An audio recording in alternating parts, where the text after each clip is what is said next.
तो नमस्कार साथियों, आपका स्वागत है फिर से एक महत्वपूर्ण वीडियो में। साथियों, जैसे कि आप सभी को पता है कि क्लास 10वां का जो मैथमेटिक्स है उसमें एक चैप्टर है दो चर वाले रैखिक समीकरण।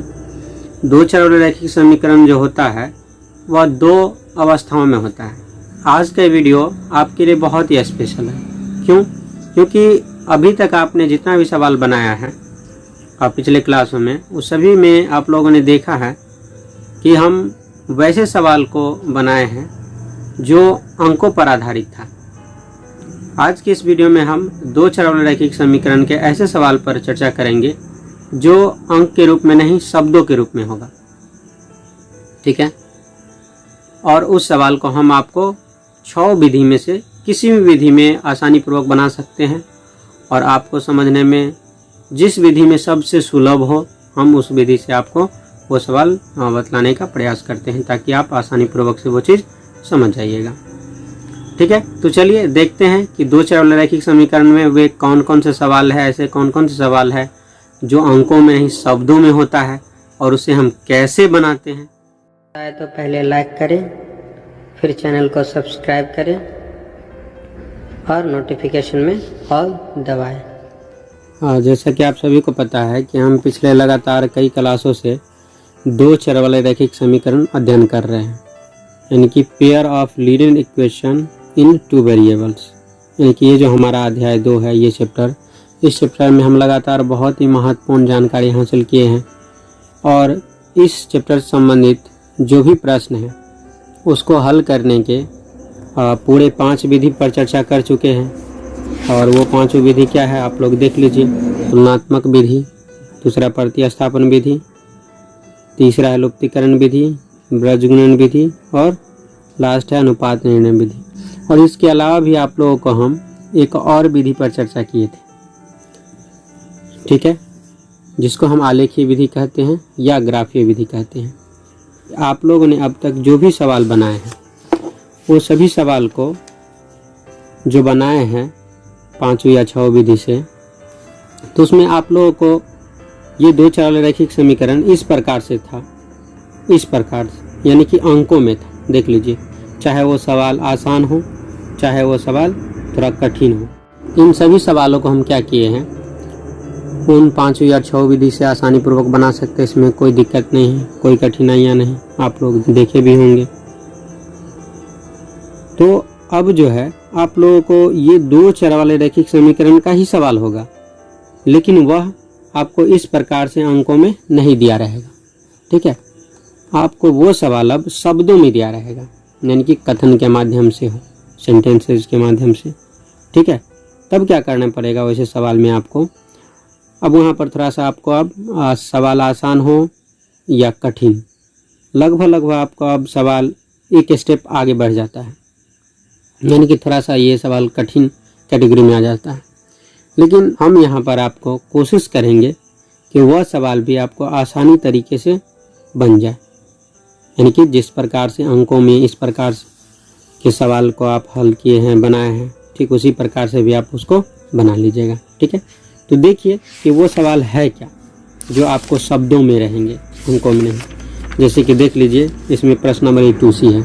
इसमें देखिए, ये सवाल आप जितना देख रहे हैं, ये सवाल जितना देख रहे हैं, सब का सब सवाल आपको शब्दों पर ही आधारित है। इस सवाल में कुछ स्टेप है, कंडीशन है। वो क्या कंडीशन है कि आपको सबसे पहले ये जो सवाल शब्दों में दिया गया है, ठीक है, इसको आप अंकों में कन्वर्ट कीजिए, यानी कि आप उसको समीकरण में कन्वर्ट कीजिए, और समीकरण में कन्वर्ट करने के बाद आप फिर से वही जो 5 या 6 विधि आप सीखे हैं, उस विधि में से कोई भी विधि जो आपको सुविधा लगे, उस विधि के अनुसार आप उस सवाल को सॉल्व कर दीजिए।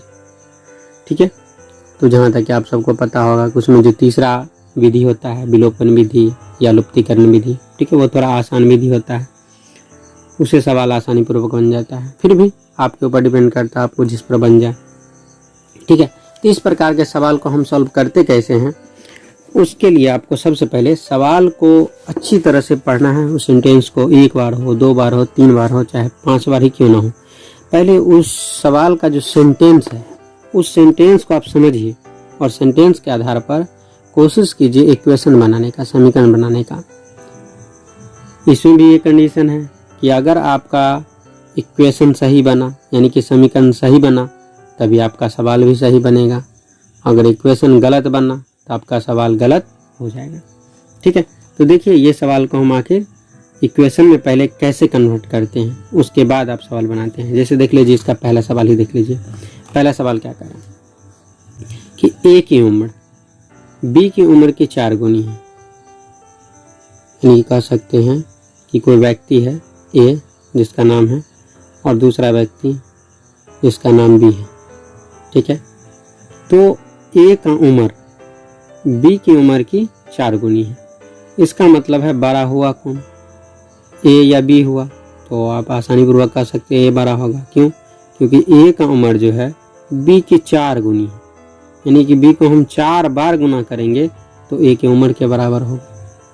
फिर कह रहा है 5 वर्ष पहले ए की उम्र बी की उम्र की 9 गुनी थी, यानी कि आज से 5 वर्ष पहले जो ए का उम्र था वह बी की उम्र के 9 गुना अधिक था। तो इस सबको क्या करना है हमको, इन शब्दों सबको एक इक्वेशन में कन्वर्ट करना है।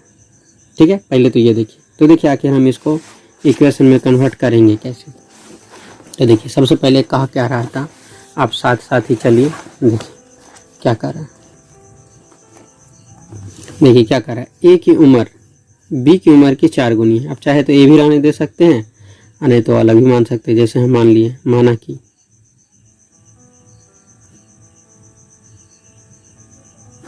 कि ए की उम्र बराबर x। ठीक है, और b की उम्र बराबर y। ठीक है, मान लिए a का उम्र x है और b का उम्र y है। इसलिए प्रश्न से हमारे पास क्या आ जाएगा, यानी कि जो प्रश्न में कह रहा है उसके अनुसार, इसको हम प्रश्न अनुसार भी लिख सकते हैं या प्रश्न से भी लिख सकते हैं। क्या कह रहा है, ए की उम्र बी की उम्र की 4 गुनी है, यानी कि ए का जो उम्र x है वह बी के उम्र की 4 गुनी है। तो बी देखिए y है, तो जो ए का उम्र x है वह बी की उम्र का 4 गुनी है, यानी कि इसको 4 से गुना कर दीजिए। यानी कि हमारे पास x का वैल्यू क्या हो जाएगा, 4y। ठीक है, अब इसको भी हम कन्वर्ट कर सकते हैं समीकरण में आसानी रूप से। देखिए तो इस प्रकार से हमारे पास एक इक्वेशन आ गया, x माइनस 4y बराबर 0। देखिए तो एक इक्वेशन हमारे पास बन गया। ठीक है, अब दूसरा देखिए क्या कर रहा है, 5 वर्ष पहले ए की उम्र। देखिए 5 वर्ष पहले, तो यानी कि अभी क्या है, ये सब वर्तमान उम्र है, ये दोनों वर्तमान उम्र है, यानी कि अभी का उम्र है 5 वर्ष पहले। तो देखिए यहाँ पर लिखते हैं हम 5 वर्ष पहले। इसका इक्वेशन कैसे बनाते हैं, 5 वर्ष पहले, पहले का मतलब अभी से पीछे। तो 5 वर्ष पहले क्या होगा, ए का उम्र, ए की उम्र क्या हो जाएगा, देखिए x माइनस 5। क्यों? क्योंकि x वर्तमान है, तो उससे पहले 5 वर्ष पहले, तो x माइनस 5 वर्ष हो गया। ठीक, और जब a जा रहा है 5 वर्ष पहले तो b भी होगा 5 वर्ष पहले, तो b का क्या हो जाएगा, y माइनस 5 वर्ष। ठीक है, इस प्रकार से देख लिए। तो इसमें शर्त क्या है, अब शर्त देखिए, कह रहा है 5 वर्ष पहले ए की उम्र बी की उम्र की 9 गुनी थी, यानी कि जो ए का उम्र है x माइनस 5, देखिए ये, और बी का उम्र है y माइनस 5। क्या कह रहा है, जो ए का उम्र है और बी का उम्र है, तो बी की उम्र की 9 गुनी थी। 5 वर्ष पहले ए की उम्र जो है बी की उम्र की 9 गुनी थी। देखिए 9 गुना कर दी। ठीक है, इस प्रकार से आप इसको सॉल्व कर दीजिए। थोड़ा सा आगे बढ़ जाइए तो हमारे पास फिर से एक इक्वेशन आ जाएगा। देखिए ये हो जाएगा 9y माइनस 45। ठीक है, इस प्रकार से आप एक तरफ ले आइए तो हमारे पास क्या आ जाएगा, देखिए x रहेगा अकेले वाला, फिर इधर आ जाएगा तो माइनस 9y है, और बराबर देखिए इधर माइनस 45 है, सॉरी माइनस 45 है, इधर जाएगा तो प्लस 5। इस प्रकार से हमारे पास x माइनस 9y बराबर क्या हो गया, दूसरा इक्वेशन आ गया। ठीक है, देख लीजिए इस प्रकार से हमारे पास दूसरा इक्वेशन भी आ गया। हम लोगों को क्या चीज निष्कर्ष निकला कि जो कथन था उसको हम क्या किए, अंकों में कन्वर्ट किए। ठीक है, यानी कि इक्वेशन में लाए समीकरण 1 और समीकरण 2 इस इक्वेशन में ले आया। जब ये इक्वेशन में ले आया तब तो आसान ही है हमारे लिए सवाल को बनाना, क्योंकि इस प्रकार से हमारे पास 2 समीकरण आ गया। तो पीछे देख लीजिए कितना सारा हम आप लोगों को बता दिए हैं, कितना सारा विधियां हैं, उस विधि से आसानी पूर्वक बन जाएगा। ठीक है, तो इसी प्रकार से आपको क्या करना है, पहले कोई भी जो शब्द है, कथन है, ठीक है, उस कथन को क्या करना है, अंकों में व्यक्त करना है, समीकरण 1 में लाना है, उसके बाद फिर से उसको सॉल्व करना है। ठीक है, इसी प्रकार से आप लोग एक्सरसाइज 2C प्रश्नावली 2C का दूसरा सवाल देख लीजिए। ठीक है, दूसरा सवाल को वीडियो को पॉज कर लीजिए पहले, और दूसरा सवाल को आप अच्छी तरह से पढ़िए।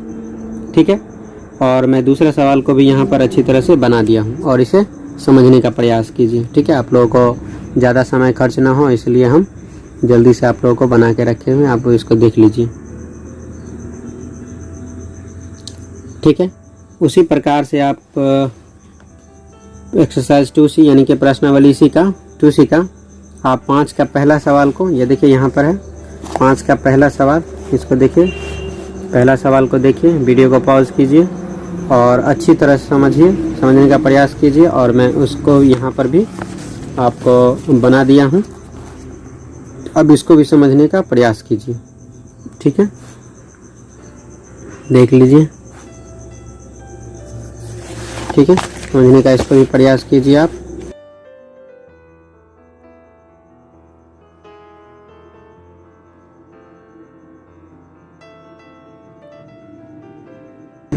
क्वेश्चन को बार बार पढ़िए आप और इसको समझने का प्रयास कीजिए। ये सब थोड़ा ध्यान से देखिएगा, बहुत ज़्यादा भारी सवाल नहीं है, इजी सवाल है, इसलिए आप इसको देख लीजिए ध्यान से, ध्यानपूर्वक।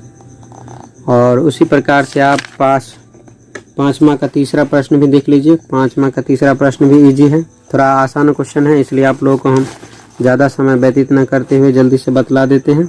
आप लोग इसको ध्यान से देख लीजिए। देखिए 5वां का तीसरा सवाल पढ़ लीजिए अच्छी तरह से, वीडियो को पॉज कीजिए और 2-3 बार पढ़िए इसको, और उसके आधार पर देखिए यहाँ पर हम बना दिए हैं, इसको इक्वेशन से मिलाने का प्रयास कीजिए, समझने का प्रयास कीजिए।